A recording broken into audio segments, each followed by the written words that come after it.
Hello everyone, welcome back to Luke's Movie Talk, over some of the most recent movies I've been watching. And for this video I'll be looking at the new Avatar movie, Avatar: The Way of Water. But before I get into that, make sure to like and subscribe to keep up to date with all future uploads. Okay, so let's get into the plot of Avatar: The Way of Water. So the overall plot of this movie is it's been about, I think, maybe 15 years since the first film, and Jake and Neytiri have had two sons, they've had a daughter, and also Sigourney Weaver's character, her avatar, also had a baby, like an immaculate conception, like a Jesus kind of thing, and she was just born, but they've adopted her into the family. And they've also got a human child that couldn't leave with the other humans, so they adopted him. He's called Spider. They've got their own little family, and they all live in the Sky Mountains now.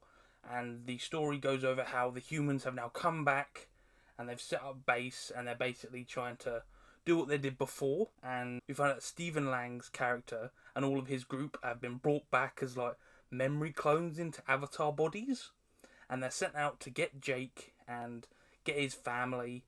And then that's the whole basis of the story, that the humans and Stephen Lang's character are going after Jake and Neytiri's family. So they have to go on the run. They go to this water tribe and spend the majority of the film there getting used to living in the water and trying to survive and adapt to the new surroundings. It's really cool to see the new parts of Pandora, and we have some big action scenes where the humans come and attack wildlife, attack the other Na'vi. They have a big fight between the clans of humans and Na'vi, and in the end we end up losing one of Jake's sons, and a lot of the humans end up dying as well, so it's kind of like a stalemate. And at the end of the film, Jake realises that they can't run anymore, they all have to stand and fight, and it ends on the same close-up of the face that they did in the first one. So the first thing I want to go over is that it's pretty obvious up front, but the visuals for this film are absolutely stunning. They are some of the best CG you're going to see in anything at the moment. The visuals of the Na'vi, the other creatures, the surrounding environment shots, the underwater scenes, it's all amazing, and I wouldn't be surprised if this film wins the Oscar for visual effects, because it's just that good. It's so amazing. It's great to see other parts of Pandora, especially the ocean, because obviously we're in a new clan, a new area of the planet. Great to see the underwater world that they've created.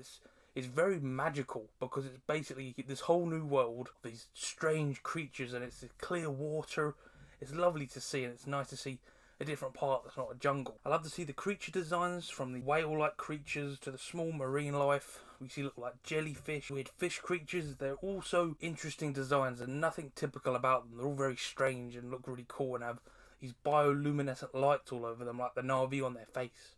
It's really cool. Jake and Neytiri's family is so lovely and heartwarming, especially with the relationship between Sigourney Weaver's Kiri and Jake's youngest daughter, Tuck. So they basically are sisters to each other. They are one big family, and Tuck is so adorable. She's such a lovely little sister to everyone, and her relationship with Kiri is just lovely. They just love each other so much, as you would imagine sisters would do. You understand Jake's reasoning for leaving, to not only save his family, but to try and keep all of his people safe as well. So his tribe of people in the forest would have been in so much danger if they'd stayed, because adopted son they have, Spider, ends up getting captured during the film, and he obviously knows everything about their people and where they are, so you can understand why Jake would want to go and hide. I love the sea tribe that they live with, and because they're by the sea, they've adapted to it with different looking tails, which are more like flippers, and they've also got this extra set of eyelids that you see briefly, which I would imagine makes it easier to see underwater, so it's cool to see the different designs of different Na'vi. I enjoyed the side story with Jake's second son, Loak,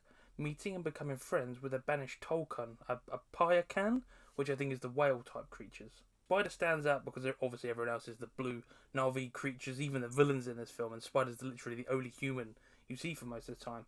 And his kind of character is a very strange one, where he's kind of battling whether to be kind to the enemy, even though the enemy clearly doesn't care about him, and it's interesting to see his motivations. The action was awesome, especially at the end between Jake and the now Avatar Stephen Lang. It was great to see their fight. It was much more of a proper fight, because in the first film it was a big robot versus Jake, who was very much faster and maneuverable, whereas this one they're very even. They both got the same strength and weaknesses, so it's a much more even fight. It left some interesting plot threads for Weaver's Kiri character, about her existence and the connection to Eywa. So Eywa's the planet they're on, or the spirit mother they call them, and Kiri seems to be connected to her in some way. and it's going to be interesting to see how that develops over the next coming films. So the story of this film shows just how monstrous and evil humans can be. It's shown all the different types of characters, from the military to the scientific sides of humanity, and they're just so uncaring, like the Halocan hunters who basically go and capture the whale type creatures and drill into their heads to collect this liquid that basically just commodity for them, and they kill off the creature just for that. And the humans just don't care, and the military are just going through the planet, flattening everything and taking everything over, and you see how monstrous humans can be, and just not caring for the Na'vi or any creatures on the planet. So I'm going to go over some of the negatives I think of this film. The whole reason for this new mission is for cosmetic that stops aging. It's a very human reason, and I kind of thought it was very just kind of generic. Oh, these humans want to not age, and it's like, oh, if them coming to this new planet because the Earth's dying, it would have made a lot more sense. You maybe feel for the humans, but the way they show the humans in this film, you hate them, and that's it. You don't feel empathy for them. You just hate them because that's all they're doing it for supplies. Second thing is that Stephen Lang and his crew already lost once, so aren't particularly threatening. So they lost in the first film, and in this film they basically lose all over again. And I think news came out that Lang's character is going to be the villain in all of the films, and I don't feel like he's going to be very much of a threat because he's lost twice now, and it's like, what's he going to do to beat them? I don't feel like he's a threat. Jake and his family went into hiding, but used the stolen copters, which allows Lang's group to track him. You would have thought Jake would have known this, and he kind of just sets him up to get attacked because they've gone into hiding, but surely he would know that they can track an old helicopter that they had. So it's like they went into hiding and then set themselves up to get found. It was kind of silly. Jake's kids constantly put themselves and each other in danger multiple times.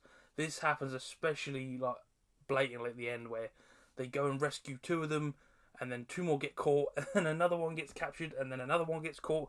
It's just over and over. The kids are just so dumb, and they get caught repeatedly over and over again. It's just a turning wheel of this kid gets captured, save that one.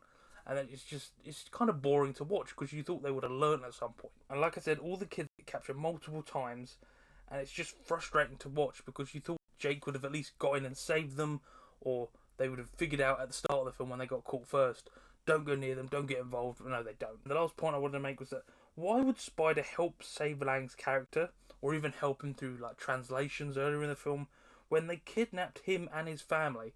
So even though this Lang is basically a clone, and I don't understand why Spider would want to connect with him, because he's basically kidnapped his family, he threatened his adopted brothers and sisters. Why would he want to help him?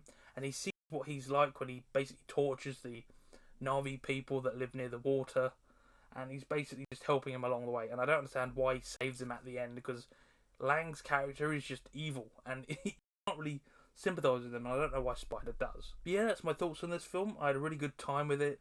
It's definitely a good continuation, even with these negatives. It's an action spectacle. Visually, it's a stunning film.